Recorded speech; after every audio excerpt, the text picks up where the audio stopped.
Janelle Evans' son Jace reunites with grandma after year of hell. Former Teen Mom star Janelle Evans' son Jace is reuniting with his grandmother after a nightmare year. So will she remain a force in his life after the reunion? And how does Janelle feel about this? Keep reading for more details. Janelle Evans' son Jace reunites with grandma. Jace has been through a lot since the day he was born, as Teen Mom fans are well aware. He was turned over to his grandmother, Barbara, when his mother, Janelle Evans, was not equipped to be a mom. She wanted to party and live her best life, but that did not involve a baby. Janelle had 2 more children, and in 2023, she regained custody of Jace. Unfortunately, he was quickly running away from home and was sent back to his grandma as his stepfather, David Eason, allegedly assaulted him. As soon as Janelle left David in early 2024, Jace was okay to come back home. Soon after, Janelle moved with her kids to Las Vegas, where she called the police on Jace 2 times. Finally, he went to Florida to live with his father, Andrew Lewis. Some fans wondered if this was a good decision, given that Andrew was never around, but it seems to be for the best. Now Jace is reuniting with his grandma Barbara after so many ups and downs. The teenager is very excited to see her, per an insider, and cannot wait for them to be back together. Her accompanying Jace to Vegas is interesting given that Janelle consistently has said she wants nothing to do with her mom. However, she may want to see her other grandkids, Ensley and Kaiser, and be cordial to the Teen Mom alum. Fortunately, Jace seems to be thriving in Florida. The Teen Mom grandma knows all one thing about Barbara Evans is that she has insight into Jace and his mental health struggles. The Teen Mom grandmother has openly said that he needed to be medicated and thrived when he was. However, Janelle Evans opted to stop his meds and supposedly gave him a weed pen instead. Now Janelle is speaking up and out about his mental health issues and is making them her own. Fans have not taken too kindly to how she speaks about Jace after all that she has put him through. Perhaps now, Jace will have some stability in his life. She has done so much damage mentally to that poor kid.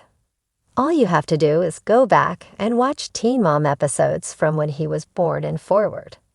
Nothing but constant mental turmoil. Look how he was raised. Because of you and his dad, girls stopped posting his business on social media. Hopefully, having Barbara back in Jace's life will be a blessing, and Janelle Evans can try to get on the right track with her kids. The North Carolina sun filtered through the pine trees like a promise. It was the kind of light that didn't feel real, golden, soft, full of hope. On the front porch of a modest home nestled at the end of a gravel road, Barbara Evans stood quietly, arms crossed, heart thudding in her chest. She hadn't seen Jace in months. Not really. Not the way she used to. Not the way grandmothers are supposed to. There had been fleeting calls, fractured visits supervised with tension, and heartache that clung to every word spoken between them. But now, after a year of chaos, headlines, and custody disputes, he was coming home to her. A cloud of dust kicked up from the winding driveway, and her breath caught. There he was. Jace. He was taller now, a little leaner, his expression hardened in ways no 13-year-olds ever should be. Still, there was something in his eyes as he stepped out of the car, something that looked like a flicker of safety.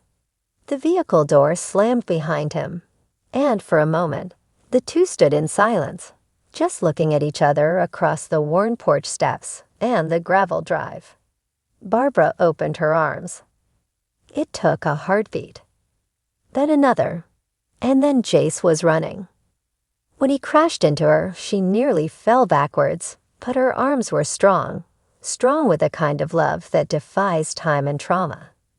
She held him tightly, brushing her fingers through his overgrown hair, whispering, "You're okay now, baby. You're safe. Nana's got you." Tears pooled in her eyes, but she didn't let them fall.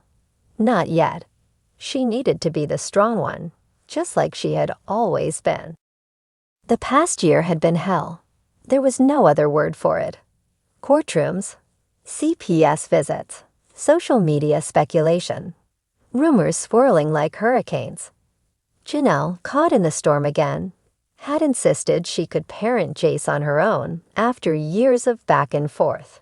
She wanted to be the mother she believed she was destined to be.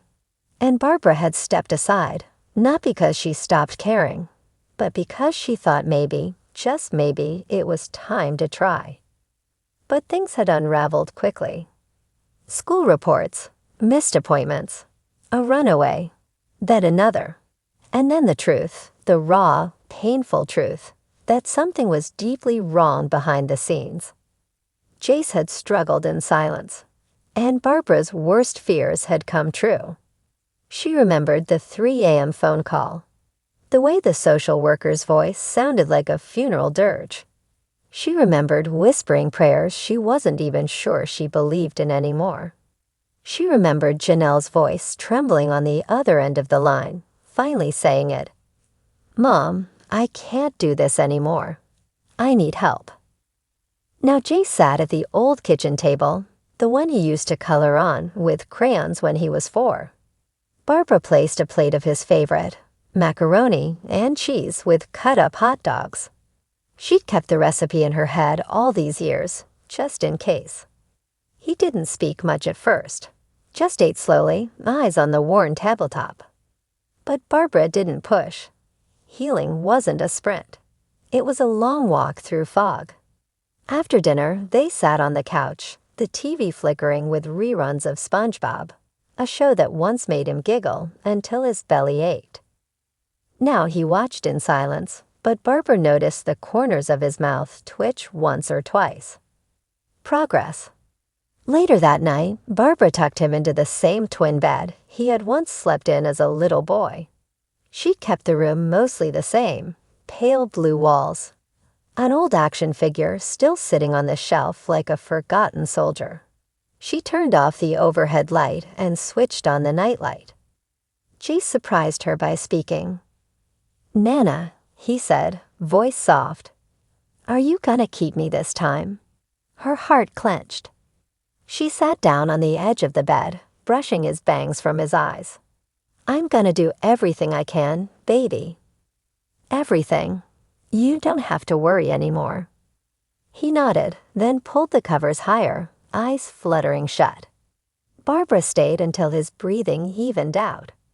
In the days that followed, the house began to feel full again. Mornings were early, school drop-offs, packed lunches, new therapy appointments. But Barbara didn't mind.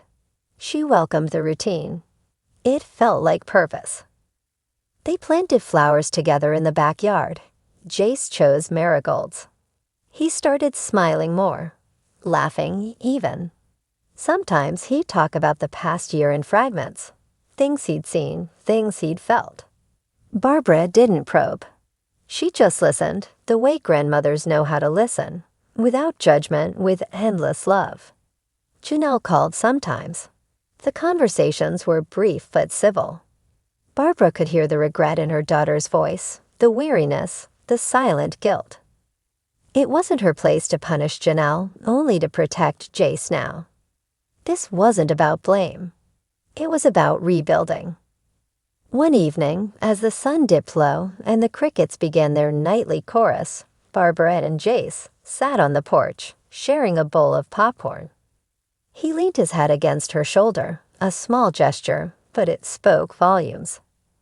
"You know," he said, "I miss this. I missed you." Barbara swallowed hard. "I missed you every single day, sweetheart." He looked up at her, his voice barely a whisper. "I think this is home again." She smiled through the tears that finally came. "It always was, Jace. It always was."